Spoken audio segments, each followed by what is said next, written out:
चलिए बच्चों, आज हम अपने चैप्टर को आगे बढ़ाते हैं। इससे पहले हमने बात किया था कि प्योर सब्सटेंसेस और इम्प्योर सब्सटेंसेस क्या होते हैं। पिछले वीडियो में पढ़ा था, ध्यान है आप लोगों को। आज हम लोग इम्प्योर सब्सटेंसेस के ऊपर बात करेंगे, यानी कि मिक्सचर के ऊपर हमारा मेन फोकस रहने वाला है। देखिए, ये तो मैं आपको बता चुका हूं कि मिक्सचर दो टाइप के होते हैं, एक होमोजीनियस मिक्सचर और एक हेट्रोजीनियस मिक्सचर। ठीक है ना, याद है ना। होमोजीनियस मिक्सचर कौन सा था? जिसमें यूनिफॉर्म डिस्ट्रीब्यूशन देखने को मिला था पार्टिकल का, मतलब पार्टिकल इक्वली स्पेस थे, हर जगह समान रूप से बटे हुए थे। और हेट्रोजीनियस मिक्सचर किसको बोला था? वो मिक्सचर जिसमें पार्टिकल यूनिफॉर्मली डिस्ट्रीब्यूटेड नहीं होते हैं।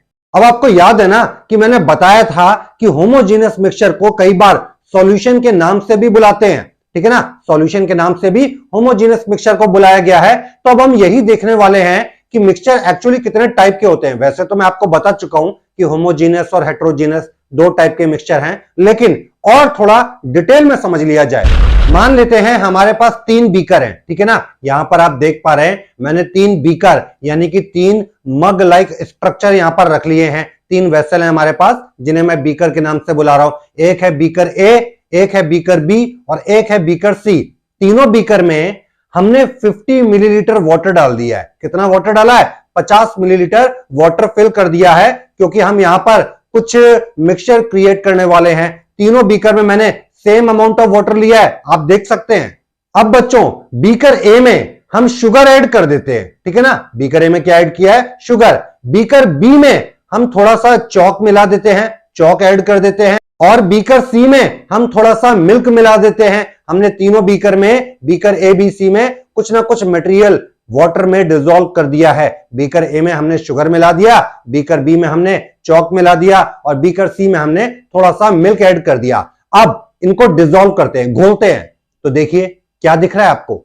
आपको यहां पर कुछ मिक्सचर बनता हुआ नजर आ रहा है। तीनों बीकर में कुछ ना कुछ मिक्सचर फॉर्म हो चुका है, कुछ ना कुछ मिक्सचर क्रिएट हो चुका है। अब मैं आपको बता दूं कि जो बीकर ए के अंदर मिक्सचर है, उस मिक्सचर को हम सॉल्यूशन का नाम दे रहे हैं। अभी समझ लेना अच्छे से। बीकर ए में जो मिक्सचर रेडी हो गया है, उसको मैं सॉल्यूशन का नाम दे रहा हूं। बीकर बी में जो मिक्सचर रेडी हो गया है, उसको हम सस्पेंशन का नाम दे रहे हैं। और बीकर सी में जो मिक्सचर रेडी हो गया है, उसको हम कोलॉइड का नाम दे रहे हैं। अब कई बार बच्चे बोलते हैं, अरे सर अभी आपने थोड़ी देर पहले तो बोला था कि मिक्सचर तो दो टाइप के होते हैं, होमोजीनियस और हेट्रोजीनियस। अब आप 3 टाइप के मिक्सचर बता रहे हो, सॉल्यूशन, सस्पेंशन एंड कोलॉइड। तो कौन सा सही है? होमोजीनियस और हेट्रोजीनियस बोलना है, ये जो 3 नाम आपने बताए हैं ये बोलना है? देखो, दोनों एक ही बातें हैं, अलग नहीं है। बताता हूं कैसे। होमोजीनियस का मतलब क्या था? होमोजीनियस का मतलब था जहां पार्टिकल यूनिफॉर्मली डिस्ट्रीब्यूटेड है। तो मैं आपको बता दूं कि जो सॉल्यूशन नाम का मिक्सचर रेडी हुआ है, वही तो होमोजीनियस मिक्सचर है। सॉल्यूशन में आपको पार्टिकल यूनिफॉर्मली डिस्ट्रीब्यूटेड दिखते हैं, तो सॉल्यूशन होमोजीनियस मिक्सचर को ही कहते हैं। ठीक है। दूसरा मैंने कौन सा बताया था? हेट्रोजीनियस मिक्सचर, जिसमें पार्टिकल यूनिफॉर्मली डिस्ट्रीब्यूटेड नहीं होते हैं। तो यहां पर मैंने आपको 2 हेट्रोजीनियस मिक्सचर दिए हैं, एक सस्पेंशन और दूसरा कोलॉइड। ये दोनों के दोनों कैसे हैं? यहां पर हेट्रोजीनियस टाइप के हैं, मतलब इनके पार्टिकल यूनिफॉर्मली डिस्ट्रीब्यूटेड नहीं है। अब समझ लो कि मैंने ये तीनों नाम कैसे क्लासिफाई किए हैं। भाई सीधी बात है कि अगर आपने मिक्सचर का फॉर्मेशन किया है, तो उनके अंदर कोई ना कोई पार्टिकल तो प्रेजेंट होंगे। जाहिर सी बात है, भाई बिना पार्टिकल के मिक्सचर बनेगा कैसे? कोई ना कोई उसमें पार्टिकल जरूर होगा। अब अगर मैं सॉल्यूशन की बात करूं, तो सॉल्यूशन के अंदर जो पार्टिकल हैं, वो बच्चों 1 नैनोमीटर से भी छोटे साइज के हैं। 1 नैनोमीटर, नैनोमीटर का मतलब पता है ना, 10⁻⁹ मीटर। नैनो का मतलब 10⁻⁹ होता है। अगर आप सॉल्यूशन वाले मिक्सचर के अंदर झांक कर देखेंगे ना, तो आपको जो पार्टिकल मिलेंगे वो 1 नैनोमीटर से भी छोटे साइज के होंगे। और इतने छोटे पार्टिकल को हम लोग नेकेड आई से, अपनी खुली आंखों से देख नहीं सकते। अरे नेकेड आई तो छोड़ो, आप माइक्रोस्कोप से भी नहीं देख पाओगे, ये पार्टिकल इतना छोटा है। लेकिन अगर मैं वहीं पर कोलॉइड की बात करूं, तो कोलॉइड में पार्टिकल का साइज थोड़ा सा बड़ा है, 1 नैनोमीटर से बड़ा है, लेकिन 100 नैनोमीटर से छोटा है। यानी कि मैं ऐसा बोल सकता हूं कि कोलॉइड के केस में जो पार्टिकल का साइज है, वो 1 नैनोमीटर से 100 नैनोमीटर के बीच में होता है। इतने छोटे पार्टिकल को आप नेकेड आई से तो नहीं देख पाओगे, लेकिन हां, माइक्रोस्कोप से चाहो तो देख सकते हो। मगर सस्पेंशन की बात करूं, तो सस्पेंशन में तो पार्टिकल का साइज 100 नैनोमीटर से भी बड़ा होता है, यानी कि वो तो नेकेड आई से बड़े आराम से दिख जाएगा और माइक्रोस्कोप से भी दिख जाएगा। तो अब आप समझ पा रहे होंगे कि पार्टिकल का साइज छोटा है या बड़ा है। कितना बड़ा पार्टिकल का साइज मिक्सचर में प्रेजेंट है उसके बेसिस में मैंने यहां पर 3 टाइप में क्लासिफिकेशन किया है। अगर पार्टिकल बहुत छोटा है, 1 नैनोमीटर साइज से भी छोटा है, तो सॉल्यूशन बुलाना। 1 नैनोमीटर से 100 नैनोमीटर के बीच में पार्टिकल साइज देखने को मिल रहा है तो कोलॉइड बोल देना। और अगर पार्टिकल 100 नैनोमीटर से भी बड़ा है तो आप सस्पेंशन के नाम से उस मिक्सचर को बुलाएंगे।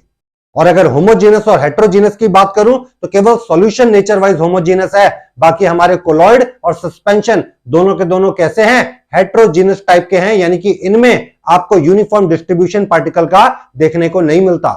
अब बच्चों मुझे एक बात बताइए, कभी आपने अंधेरे कमरे में सनलाइट को आते देखा है? सनलाइट को, और अगर आपने देखा होगा तो आपने नोटिस किया होगा वहां छोटे छोटे छोटे छोटे डस्ट पार्टिकल उड़ते से दिख रहे होते हैं। देखा है? कभी नोटिस किया होगा, जरूर किया होगा। तो ये क्या हो रहा है? इस इफेक्ट को टिंडल इफेक्ट कहते हैं। जरा समझना कि यहां पर हुआ क्या है कि जो सनलाइट आई वो लाइट आपको नहीं दिखी। भाई लाइट तो हमें दिखती नहीं है, लाइट तो एक एनर्जी है, वो भला हमें कैसे दिख सकती है? तो आपको दिख क्या रहा है? आपको मीडियम में प्रेजेंट डस्ट पार्टिकल दिख रहे हैं। देखिए हुआ क्या, लाइट जब आई, और आपको पता है ना कि लाइट छोटे छोटे पार्टिकल से मिलकर बनी होती है, फोटोन नाम के। तो जब लाइट आती है तो वो कमरे में प्रेजेंट या जो भी मीडियम में डस्ट पार्टिकल वगैरह प्रेजेंट है उनसे टकराती है, और जब टकराती है तो लाइट स्कैटर हो जाती है, तितर बितर होकर फैल जाती है। और जब ऐसा होता है तो आपको वो डस्ट पार्टिकल दिखने लगते हैं। अच्छा, डस्ट पार्टिकल सिर्फ उतनी जगह दिखते हैं जितनी जगह पर लाइट स्कैटर हो गई, तितर बितर हो गई, बिखर गई। तो आप ऐसा बोल सकते हो कि आपको वो रास्ता दिखने लगता है जिस रास्ते से लाइट जा रही है, यानी कि जब भी लाइट स्कैटर होगी तो आपको लाइट का पाथ दिखने लगता है, लाइट का पाथ विजिबल हो जाता है, और इसी इफेक्ट को टिंडल इफेक्ट कहते हैं। तो फिर से हमारे पास वही तीनों मिक्सचर हैं। चलिए एक टॉर्च लाइट लाते हैं और लाइट को पास करते हैं। तो जरा नोटिस करिएगा कि सॉल्यूशन में, क्योंकि पार्टिकल के साइज बहुत छोटे हैं, इतना छोटा पार्टिकल लाइट को स्कैटर नहीं कर पाएगा, लाइट को तितर बितर नहीं कर पाएगा। अगर लाइट को स्कैटर करना है तो मीडियम के पार्टिकल का साइज थोड़ा बड़ा होना चाहिए, लेकिन सॉल्यूशन में तो पार्टिकल 1 नैनोमीटर से भी छोटा है, बहुत छोटा है। इतना छोटा पार्टिकल लाइट को स्कैटर नहीं कर पाएगा। तो आप देख पा रहे हो कि सॉल्यूशन के अंदर आपको लाइट का पाथ दिखाई नहीं दे रहा है, लाइट का पाथ विजिबल नहीं है। लेकिन वहीं पर अगर आप कोलॉइड और सस्पेंशन में देखें तो कोलॉइड और सस्पेंशन में सॉल्यूशन के मुकाबले कोलॉइड और सस्पेंशन में पार्टिकल का साइज थोड़ा बड़ा है। तो यहां पर तो लाइट स्कैटर होगी, लाइट तितर बितर होकर फैलेगी, तो आपको लाइट का पाथ दिखाई भी देगा। आप देख पा रहे हैं आपको लाइट का पाथ विजिबल हो रहा है। तो हम ऐसा बोल सकते हैं कि सॉल्यूशन के केस में टिंडल इफेक्ट नहीं होता, लेकिन कोलॉइड और सस्पेंशन में हमें टिंडल इफेक्ट देखने को मिलता है, यानी कि जब भी लाइट पास करेंगे तो लाइट का पाथ विजिबल हो जाएगा। अच्छा, जरा याद करो कि ये तीनों मिक्सचर हमने बनाए कैसे थे। हमने वाटर में कुछ मटेरियल डाला था और फिर डिसॉल्व कर दिया था, तो मिक्सचर रेडी हो गया था। अब कुछ देर के लिए इस मिक्सचर को ऐसे ही छोड़ दो। क्यों छोड़ दें? ताकि अगर कोई पार्टिकल नीचे सेटल डाउन होने वाला होगा, नीचे बैठने वाला होगा तो बैठ जाएगा। कई बार ऐसा होता है ना, अगर हम कोई चीज घोलते हैं तो थोड़ी देर बाद पार्टिकल कुछ नीचे बैठ जाते हैं। अगर पार्टिकल ज्यादा हैवी पार्टिकल होंगे आपके मिक्सचर में तो वो सेटल डाउन हो जाएंगे, नीचे बैठ जाएंगे। तो थोड़ी देर घोलने के बाद हमने इनको ऐसे ही छोड़ दिया और देखते हैं कुछ पार्टिकल सेटल डाउन हो रहे हैं या नहीं। तो मैं आपको बता दूं कि सॉल्यूशन के केस में और कोलॉइड के केस में पार्टिकल सेटल डाउन नहीं होते हैं। क्यों नहीं होते हैं? क्योंकि इनके पार्टिकल इतने ज्यादा बड़े नहीं है कि ग्रेविटी इनको नीचे खींच पाए। तो आप ऐसा बोलेंगे कि सॉल्यूशन और कोलॉइड दोनों के दोनों स्टेबल होते हैं। स्टेबल उस मिक्सचर को बोलते हैं जिसमें डिसॉल्विंग के बाद पार्टिकल नीचे सेटल डाउन ना हो। लेकिन वहीं पर अगर हम सस्पेंशन की बात करें तो सस्पेंशन के पार्टिकल कुछ देर बाद अपने आप नीचे सेटल डाउन हो जाते हैं। तो उम्मीद करता हूं बच्चों आपको मिक्सचर के टाइप्स, जहां पर हमने सॉल्यूशन, कोलॉइड और सस्पेंशन में मिक्सचर को 3 पार्ट्स में बांटा, आपको कॉन्सेप्ट समझ में आया होगा।